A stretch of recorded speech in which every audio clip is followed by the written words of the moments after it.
Tayo ditong mga kinatawan ay ibinoto lamang ng ilang libong Pilipino. Ngunit ang kasama natin ngayon ang Pangulong Duterte, ang most voted Philippine leader ng 2016. At ang kanyang anak, Vice President Sara Duterte, ang most voted Philippine leader naman ngayong 2022. I would like to manifest na gusto ng sambayanang Pilipino ang pagdurog niya sa mga kriminal, durugista at NPA na terorista. Kaya sila ibinoto at patuloy na mahal ng mga Pilipino.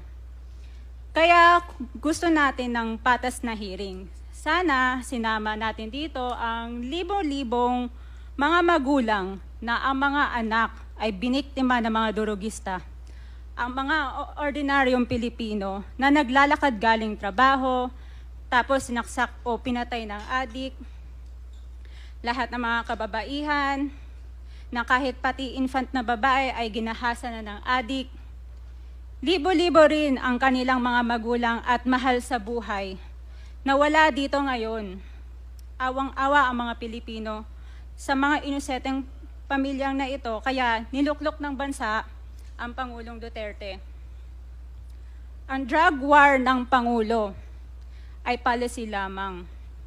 Hindi ito natupad kung hindi ito pinondohan ng Kongreso ng 6 na taon.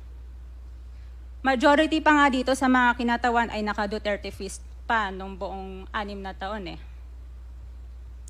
Ang Duterte Youth Party List po ay patuloy na naninindigan sa Pangulong Rodrigo Duterte at pangalawang Pangulo, Sara Duterte, na naglingkod ng maayos, dumurog sa mga durugista, kriminal at NPA na terorista para proteksyonan ang milyon-milyong Pilipino. Bakit wala nag-iimbestiga dito o nag-iimbita sa atin sa sobrang raming Pilipino na biniktima ng mga durugista? And lastly, sa mga kongresista na kaalyado ng mga NPA, mahaya naman tayo sa topic ng pagpatay dahil kayo mismo, hindi kayo nagsasalita sa pagpatay ng NPA sa mga pulis, sundalo at mamayang Pilipino. Pati rin po sa mga natitirang resource persons na gusto mag-abogada papuntang ICC, si Attorney Maria Cristina Conti, na kandidato ngayon ng Bayan Muna Party List. Kasama po ang inyong katabi na si Nery Colmenares ng Bayan Muna.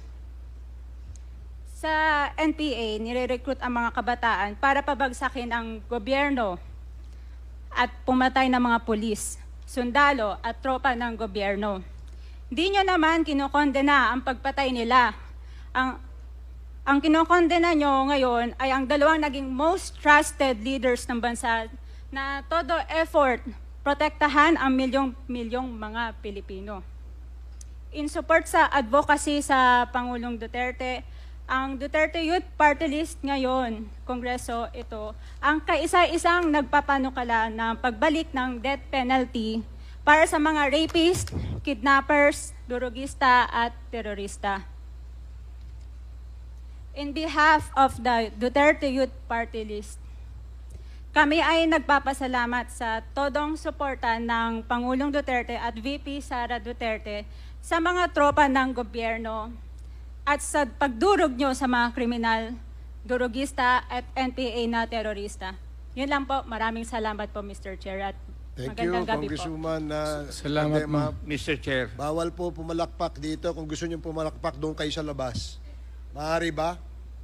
Mr. Chair, Wala hong bastusan dito, ha? Sige, Congressman Acop, you're recognized. thank you, Mr. Chair. I beg to disagree with my colleague. Kasi bata pa siya. Ako, I have given up my life for this country.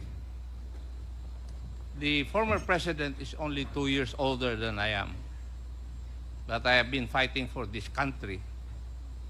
I was a member of the Philippine Constabulary and became a policeman after Republic Act 6975 was enacted. This statement of my colleague betrays her ignorance. Kung gusto po niya na magpa-imbestiga, mag-file siya ng resolution and maybe refer to the appropriate committee to be fair with her. She is a congressman. she knows the rules. However, your statement or your statements betray your ignorance of our rules here in this House of Congress. So I beg to disagree, Mr. Chair, na sila lang ang nakikipaglaban at marunong makipaglaban sa kalaban.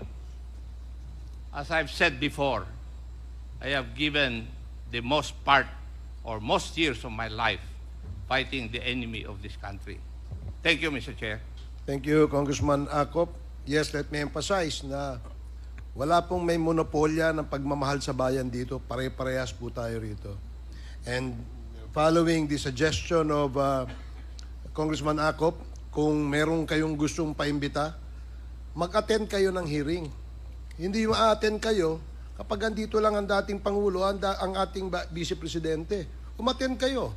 This committee hearing, this Quadcom, makes announcements of all its hearings. And from here on, we want to see you in our hearing, and please submit to the committee secretary all the persons you want to be invited. Wala hong ano yan. Wala hong ano yan. Kung sino yung gusto niyang imbitahan, pwede po yan.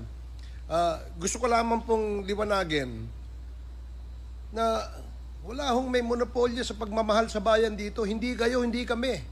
Pare-parehas tayo nagmamahal sa bayan. Pare-parehas tayo nagseserbisyo eh. Diba? Huwag niyo sabihin mas magaling kayo. Dahil kami, hindi naman namin sasabihin magaling kami. Pero kung pagmamahal sa bayan, pare-parehas tayo. Huwag niyong sosolohin yan. Dahil magagalit si Congressman Dan Fernandez.